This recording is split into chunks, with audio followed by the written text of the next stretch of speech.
Nos honra con su visita. Facundo Pastor, gracias por estar. ¿Cómo te va, Guillermo? Gracias por estar. Gracias. Gracias. Y específicamente en el caso de Facundo vamos a hablar mucho de su más reciente libro, que aquí lo tenemos, y que, bueno, hablábamos antes de subir. En mi caso, desde mi rol de periodista cultural, ha significado, creo yo, un paso adelante en tu carrera, vos me dirás, pero que de alguna forma, bueno, el tema y la investigación que desarrollaste, que te habrá llevado su buen tiempo, ahora nos vas a contar, supongo que también te debe tener muy satisfecho con la repercusión. Sí, me pasa Más por arriba. ahí, me pasa con Emboscada, algo que no me pasó con otros dos libros anteriores que yo había hecho, que es como que el libro se terminó, pero no se terminó. Claro. Y obviamente genera un montón de repercusiones, algunas muy públicas, otras no tanto, que bueno, obviamente te llenan de satisfacción por el trabajo realizado y bueno, y también por lo que es el libro en sí, ¿no? Contemos un poquito de qué se trata. Bueno, Emboscada es una investigación sobre la desaparición del escritor y periodista Rodolfo Walsh. Hace 45 años que Walsh desapareció. Fue secuestrado por un grupo de tareas durante la dictadura cívico-militar.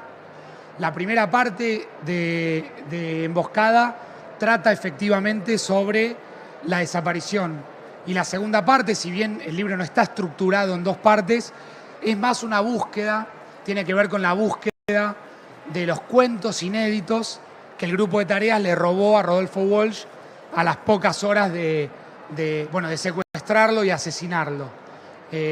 Así está un poco planteada esta investigación, ¿no? Y es fascinante, por cierto, les comento a quienes no lo hayan leído, porque en principio echa luz sobre algo que no se sabía mucho y de hecho has abierto puertas que quién sabe hacia dónde nos van a conducir, porque esto, podemos decir, esta historia continuará.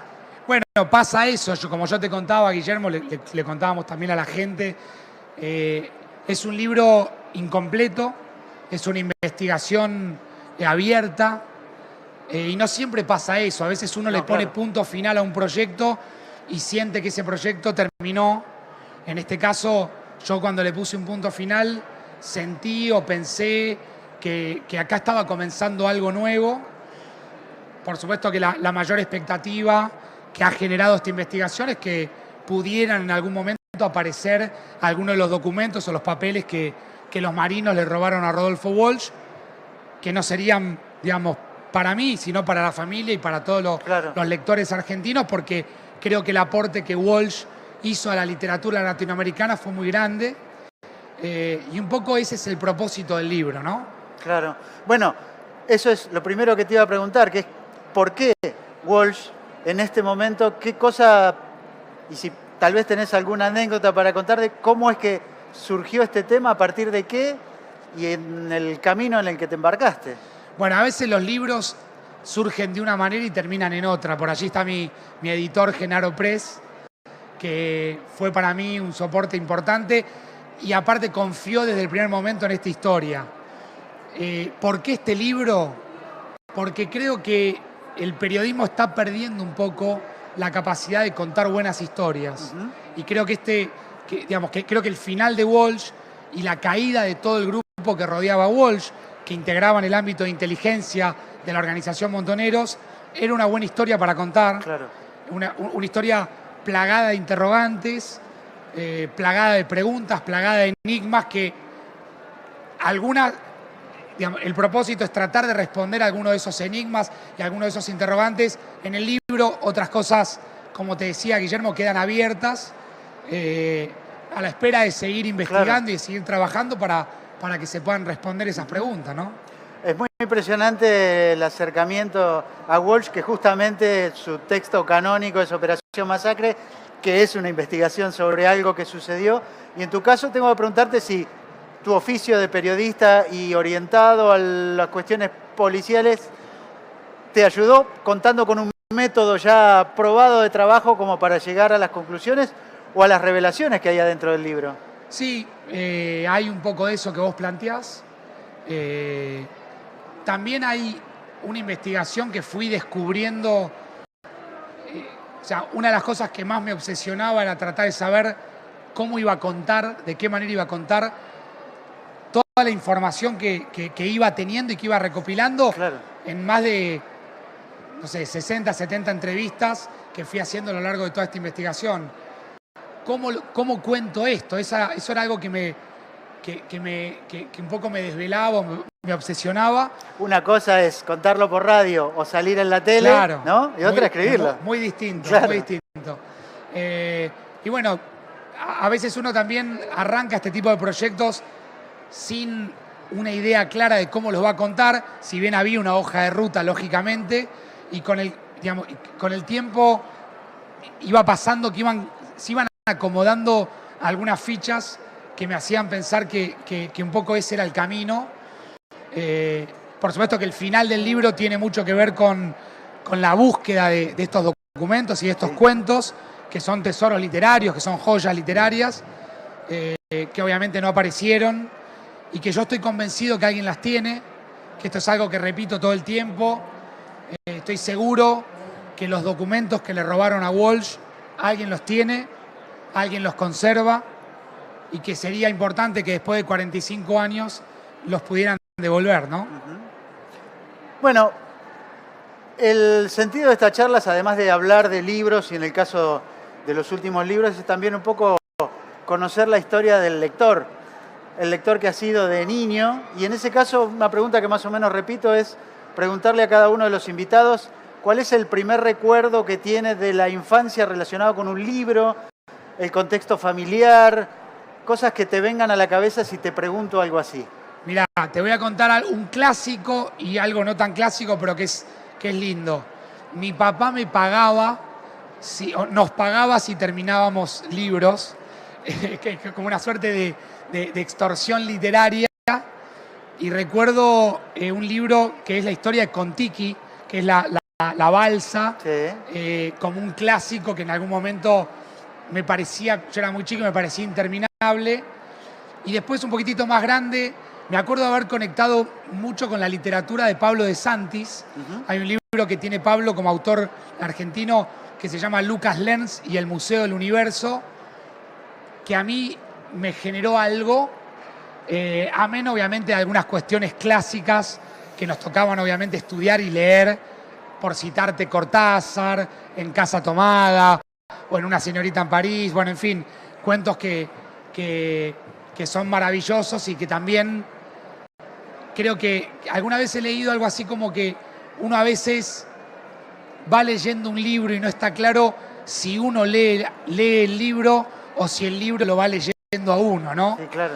Y bueno, cuando me parece maravilloso cuando sucede eso, que no es tan sensorial como en la tele, como en las series, que vos te quedás como así, pero frente al papel. Sí. Me parece muy poderoso, y no tengo duda que leer nos hace mejores personas, que leer hace un mundo un poquitito más lindo del mundo que tenemos y del mundo que leemos también. Sí, claro.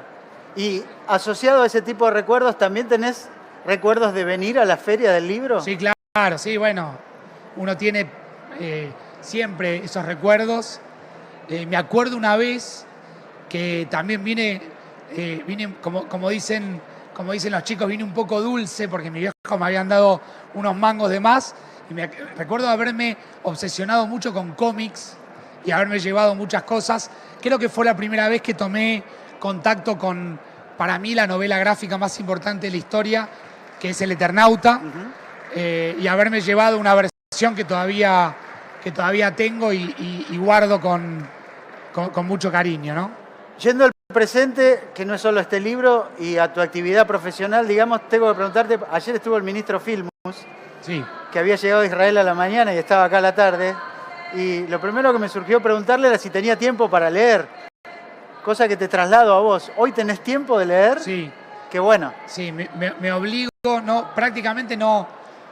Cuando llego a casa te imaginarás que no veo mucha tele porque por ahí llego más cansado y por ahí me toca estar muchas horas al aire, y trato de leer a la noche, una horita y media, 40 minutos, siempre un capítulo, 2 capítulos, 3 capítulos de algo, que incluso para los que somos medio ansiosos como yo, es un buen ejercicio Claro.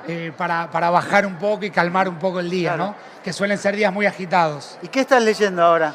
Bueno, ahora acabo de terminar hace 2 días una novela basada en hechos reales que se llama Las cenizas del cóndor, que es de un uruguayo, que es una maravilla. Se llama Fernando Butazzoni y me pareció, digamos, increíblemente cinematográfica la manera de entremezclar historias y personajes y poder ir cruzando una historia incluso con cuestiones temporales distintas. Personajes que van al presente y que van al pasado y que juegan en el presente permanentemente, que tiene que ver con las violencias en los distintos países, con la dictadura de Pinochet en Chile, con los grupos políticos como los Tupamaros en Uruguay, con la Argentina previo al golpe militar, o sea, una Argentina muy signada por la violencia de la AAA, y en el medio de todo eso, una espía de la KGB que es mandada por Moscú a esta parte del continente a ver qué estaba pasando acá. Maravilloso. Maravilloso, como es un poco larga, tiene 700 páginas, pero es recomendable porque no la soltás. Muchas veces miraba el libro tan grande, decía, lo dejo, y por algún motivo volvía. Qué bueno. Volvía. Bueno, Facundo, ha sido un gusto, te agradezco mucho por tu tiempo. Desde ya recomendamos el libro Emboscada sobre el secuestro y desaparición de Rodolfo Walsh. Y yo creo que nos vamos a volver a encontrar en una nueva edición de la Feria del Libro con algo más y espero que con noticias de los cuentos perdidos. Ojalá. Ya empiezan a pasar algunas cosas alrededor del libro y obviamente, como te decía al principio, le puse punto final, pero es una investigación incompleta, es un libro abierto y seguimos obviamente trabajando. Te agradezco